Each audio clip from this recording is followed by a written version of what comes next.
बिहार में दो नए ग्रीनफील्ड एयरपोर्ट के निर्माण की तैयारी तेज हो चुकी है। राजगीर और सासाराम कैमूर में एयरपोर्ट बनाने का प्रस्ताव है और इसे लेकर राज्य सरकार और एयरपोर्ट्स अथॉरिटी ऑफ इंडिया के बीच जल्द समझौता होने की संभावना है। समझौते के बाद एएआई दोनों प्रस्तावित स्थलों का संभावतः अध्ययन करेगी और टीम स्थल का निरीक्षण करने के बाद रिपोर्ट के आधार पर आगे की प्रक्रिया को शुरू करेगी। कि अब तस्वीर बदलने वाली है। बिहार को अब नए दो एयरपोर्ट मिलने वाले हैं, जिसकी तैयारियां जो है वो अब तेज हो गई है।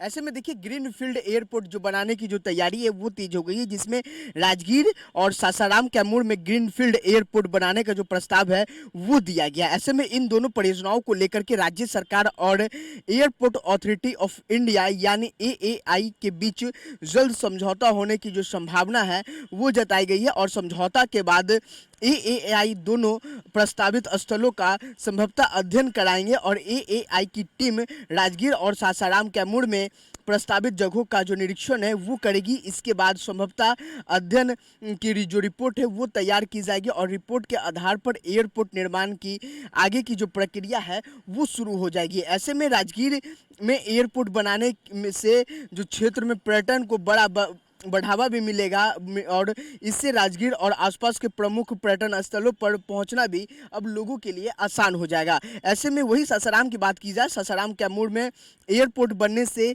इलाके की जो कनेक्टिविटी है वो मजबूत हो जाएगी और साथ साथ स्थानीय पर्यटन और आर्थिक गतिविधियां को भी गति मिल सकती है। फिलहाल दोनों एयरपोर्ट परियोजनाओं के लिए समझौता और संभवतः जो अध्ययन है वो उसकी प्रक्रिया जो है वो अब आगे बढ़ाने की जो तैयारी है वो लगातार चल रही है। ऐसे में देखिए, जो बिहार की अब तस्वीर है वो बदलने वाली है। जब से मुख्यमंत्री सम्राट चौधरी बने हैं तब से अब कवायद जो है वो तेज हो गई। जहाँ एक तरफ राजधानी पटना की तस्वीर बदलेगी तो वही दूसरी ओर अब बिहार के कई जिलों में जो तस्वीर है वो बदलने वाली है। बिहारवासियों को दो नए एयरपोर्ट जो है वो जल्द मिलने वाला है। कैमरा पर्सन प्रदीप के साथ मैं अंकित कुमार, पटना।